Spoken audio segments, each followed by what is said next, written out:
Buenas, nosotros somos el equipo número 1 que está conformado por Johnny Oropesa, Cris Capraro, Vanessa Parra, Kevin Camacaro, Rafael Gómez y mi persona, Carlos Castillo.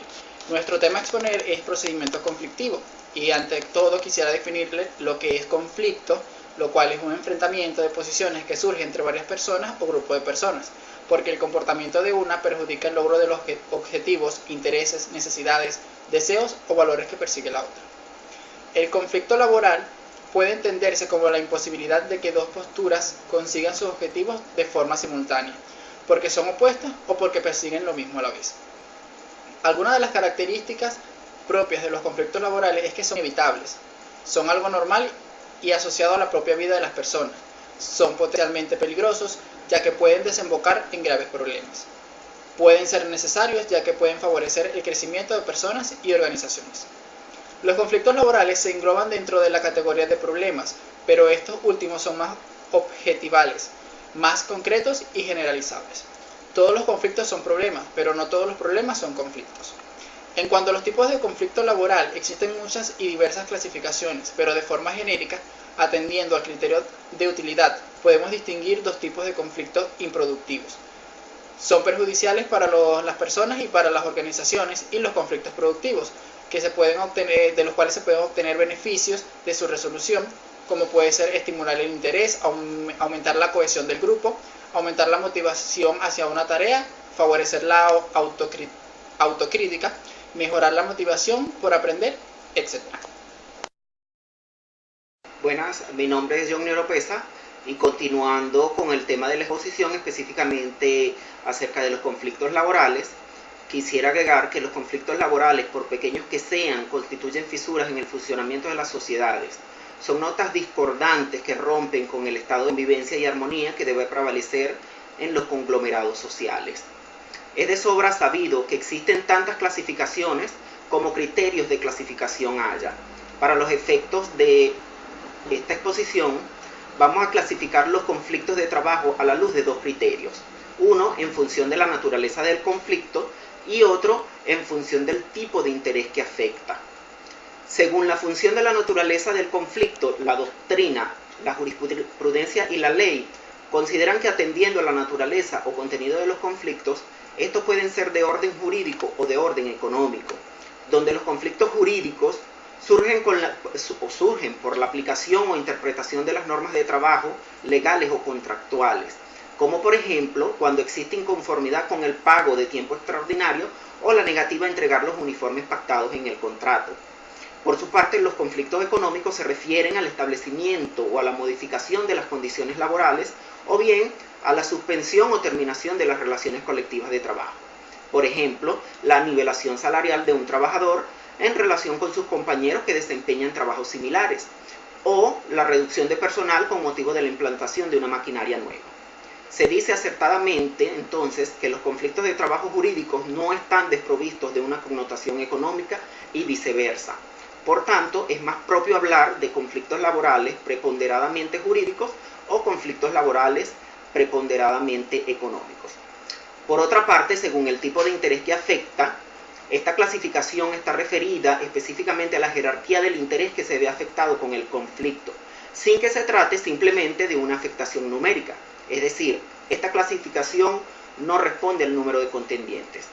Por el interés afectado, los conflictos de trabajo se clasifican en individuales y en colectivos, teniendo que aquellos conflictos individuales son los que afectan el interés particular de uno o de varios trabajadores, como por ejemplo la aplicación de un descuento indebido a un trabajador o el despido de 5 empleados a quienes se sorprendió, por ejemplo, sustrayendo alguna herramienta de la fábrica, coincidiendo así a la afirmación de los autores que dicen que un conflicto individual puede llegar a afectar a todos los trabajadores de una empresa o de un establecimiento, pues no es la trascendencia social, económica o política de un conflicto la que determina su naturaleza jurídica.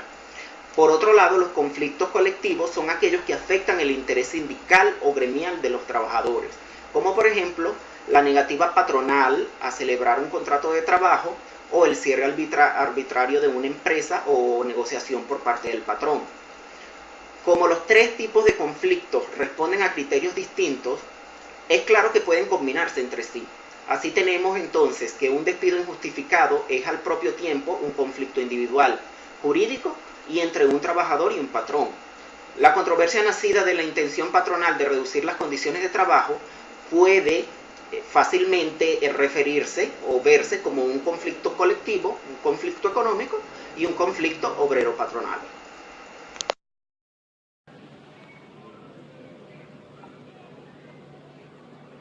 Buenas, mi nombre es Cris Capraro. Voy a hablar sobre la tramitación del empleo conflictivo, artículo 435, Ley Orgánica del Trabajo. El procedimiento conflictivo comenzará con la presentación de un pliego de peticiones, en el cual el sindicato expondrá planteamientos para que el patrono tome o deje de tomar ciertas medidas relativas a las condiciones de trabajo para que se celebre una convención colectiva, o sea, de cumplimiento a la que se tiene pactada. Trámite, artículo 476, Ley Orgánica del Trabajo. El pliego de peticiones se presentará al patrono por intermediario del inspector del trabajo, quien deberá tramitarlo de inmediato. Artículo 503. Para la tramitación de la huelga de solidaridad se seguirá el procedimiento pautado en este capítulo, en cuanto sea aplicable y no se oponga a las siguientes reglas. A. El pliego de peticiones será sustituido por una declaración de solidaridad con los trabajadores que sean por parte en el conflicto principal del que se trata. B. La Junta de Conciliación se constituirá únicamente, además del inspector del trabajo y su representante, con 2 representantes de los trabajadores y un suplente, y 2 representantes de los patronos y un suplente, que serán representantes del conjunto de todos los patronos y todos los trabajadores que por solidaridad se componen sucesivamente al conflicto y estarán representados en pleno derecho por las mismas personas que constituyen desde el principio la respectiva Junta de Conciliación. C. La Junta de Conciliación limitará su actuación a mediar en el conflicto principal, coayudando con la Junta de Conciliación de este conflicto en la solución del mismo. D. La huelga de solidaridad tendrá el carácter de asesoría de las respectivas huelgas. Correrán las mismas contingencias de esta y en tal virtud deberá cesar tan pronto como sea resuelta, sea cual fuere la solución que tenga. Y la E. La huelga de solidaridad, por su misma naturaleza, no dará lugar al arbitraje. Muchas gracias. Vanessa Parra y les voy a hablar sobre las causas de empleo conflictivo. Comienzo con la presentación a la Inspectoría de Trabajo de un pliego de peticiones, el cual la organización sindical expondrá planteamientos. Para la admisión debe cumplir que el patrono haya dejado la negociación colectiva, también que haya culminado los lapsos para la negociación de una convención sin acuerdos entre ambos, también con la culminación para las negociaciones en una reunión laboral, también agotando los procedimientos conciliatorios de convención suscritas legalmente, cuando el patrón tenga incumplimiento de acuerdos derivados en la negociación reciente de un pliego de peticiones. Gracias, esto fue toda mi exposición, espero que les guste. Saluda Rafael Eduardo Gómez Turán. En este caso me corresponde hablar en relación a los ejemplos de conflictos colectivos y pliegos de peticiones. En este caso presentamos una situación que tiene que ver con un grupo de trabajadores agremiados a un sindicato y quienes trabajan para una empresa Construcforoma y a los cuales ellos están argumentando que la empresa en este caso no les está cumpliendo con la cláusula 84 y 95 de la contratación colectiva vigente que tienen firmada y que está relacionado a lo que es una prima de bono nocturno, lo que tiene que ver con el bono nocturno y una prima de frontera en este caso. ¿Cuál es el objeto del conflicto? El objeto del conflicto es de ejecución, porque en este caso el sindicato está haciendo un reclamo de un beneficio que está establecido dentro de lo que es la contratación colectiva vigente y que hay un incumplimiento por parte de las obligaciones patronales que le corresponden otorgarle en este caso a los trabajadores. En este caso, una vez que ya se tiene, digamos, que se inicia este conflicto, hay un primer paso, el cual, dando cumplimiento a lo que está establecido en el artículo 473 de la Ley Orgánica de los Trabajadores, el sindicato inicia un proceso de mediación y digamos lo que se llama una mediación pacífica del conflicto. Este proceso de mediación del conflicto tiende a hacer algunas reuniones con el patrono de tal manera de poder encontrarle solución a la situación que ellos están planteando. Es decir, hay una etapa de negociación donde ellos cada uno van a comentar sus partes y bueno, pueden llegar a un acuerdo. Esto es, va mediado a través de lo que es la Inspectoría del Trabajo. En este caso, bueno, se agotó el procedimiento y no se llegó absolutamente a ningún acuerdo, y en este caso el sindicato realiza la presentación ante la Inspectoría del Trabajo de un pliego de peticiones donde solicita se cumpla la convención colectiva vigente de acuerdo a lo establecido en el artículo 476 de la Ley Orgánica del Trabajo.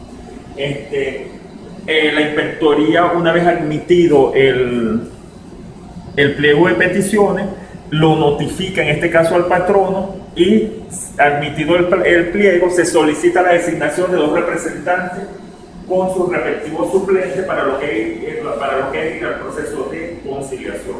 Digamos, esto es un ejemplo que ya ha sido, bueno, en la parte teórica fue explicada por los compañeros y que se da, pero puede suceder también lo siguiente, que en este caso sería lo que sería la sentencia sobre el conflicto y pliego de petición. En este caso, bueno, analizamos una sentencia cuyo expediente es el L 2015-12-365 y el motivo por el cual se introduce esta demanda es cumplimiento del contrato colectivo. La demanda es hecha por el secretario general y el secretario de organización del Sindicato de Trabajadores en la empresa Orinoco, y los demandados son la empresa Orinoco en este caso. En este caso, los demandantes, ellos solicitaban que se cumpliera el artículo 81 y 83 de la contratación colectiva y fueron directamente, digamos, al tribunal. En este caso, el tribunal hace un análisis en función a lo que era el artículo 473 y 474 de la Ley Orgánica del Trabajo, donde se establece lo que son lo relativo a la conciliación y la negociación. En este caso, el tribunal determina que ellos no cumplieron con esos requisitos y por lo tanto se declara sin lugar la demanda, ordenándose al sindicato cumplir con los procesos establecidos en la ley. Es importante señalar que cuando se genera un conflicto laboral es necesario que se cumpla con lo que está establecido en la ley. Si no se cumple con lo que está establecido en la ley, no se puede, digamos, saltar lo que son el proceso de irse directamente a los tribunales, sino previamente hay que ir a hacer un proceso de negociación, a hacer un proceso de conciliación, que eso es lo que va a permitir, digamos, cumplir las etapas para poder llegar, digamos, a un proceso de tribunal. Muchísimas gracias por toda la exposición.